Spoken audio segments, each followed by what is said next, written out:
to list our strengths and weaknesses. Strengths are relatively easy, probably. Something like, I'm a hard worker, team player, conscientious. Who could argue with those? They're general enough. A little harder when it comes to our weaknesses, isn't it? Because when we write, we're admitting we're not quite up to par, that we don't measure up, that we are in fact, well, weak. I said a little bit about this last week, didn't I? No one wants to think of themselves as weak. In our culture, weakness is bad, strength good. The physically strong, with an athlete, right, competes to be the best, the strongest. The mentally strong excel in academics. Having just this week observed the 4th of July, we celebrate our nation, the freedom we have, and the military that protects those freedoms. A military that's the greatest, the strongest. Wouldn't do to have a weak military. We say we're the strongest in the world, probably. Right? Aren't we the world police? Something like that. Who would shoot off fireworks because they live in an inferior nation? Yes, strength is good, and weakness is bad. Everyone knows it. And as a result, we're taught to cover up anything about us that can be interpreted even as a sign of weakness. A father will, naturally I've done it, I'm sure, guilty of this, tell his son, who has burst into tears, big boys don't cry. Because in our culture, crying means weakness. It shows that we're too fragile, too emotional, too vulnerable. Signs of weakness, we are taught, are to be avoided. But interestingly enough, St. Paul in our text tells us that he can boast in his weaknesses, because weakness allows the believer to see Christ's power at work through them. That means through you and me also. Don't get me wrong, Paul was a man who could be proud of all he had accomplished. It was much. No problem with an annual review for him. He was intelligent. He had a way with words. He had preached to thousands. He was, in his day, bigger, I would say, than Billy Graham, the dozen other preachers combined. He'd been given a special revelation on the road to Damascus, of course, where he'd seen the risen Christ post-resurrection with his own eyes.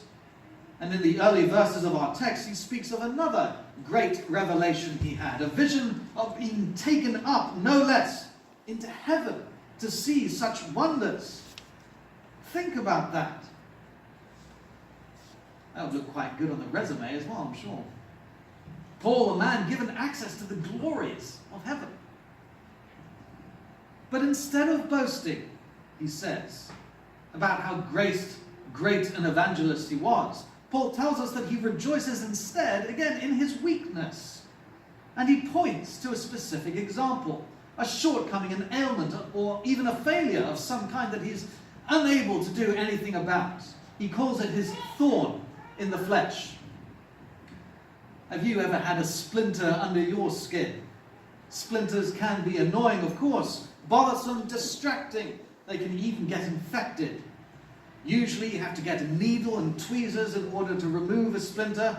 In our home, my wife is the pro. She's blessed with a steady hand and really nice long fingernails. She must enjoy it, I think, as well. But I don't think St. Paul is talking about a splinter stuck under his skin. Instead, we get the idea that it's a bit more serious than that. People have speculated about what that thorn must have been. For example, the opposition to his message and ministry, or some temptation even perhaps, which he's particularly dealing with. Or maybe it was a physical problem, such as poor eyesight or a stutter. We don't know, actually. But we do know that Paul considered it a serious impediment, perhaps even to his ministry. Serious enough, in fact, to pray 3 times, he says, to God to remove this thorn. Yes, even someone like St. Paul was anxious about sin, this thorn in his flesh. It was, he felt, a true distraction that he'd be better without. But God saw it differently. For God knows that if nothing were ever to go wrong in our lives, perhaps we'd soon forget that we even need him. If we never face struggles of any kind, we begin to think that we could make it on our own, perhaps. After all, with no problems in life, who needs a problem solver? There is, of course, one problem, one thorn in the flesh that on our own we can never take care of. It is the sin that is deeply embedded in our flesh. No amount of digging with a needle and tweezers, even my wife's steady hand, will remove it. No amount of self-discipline can eliminate it.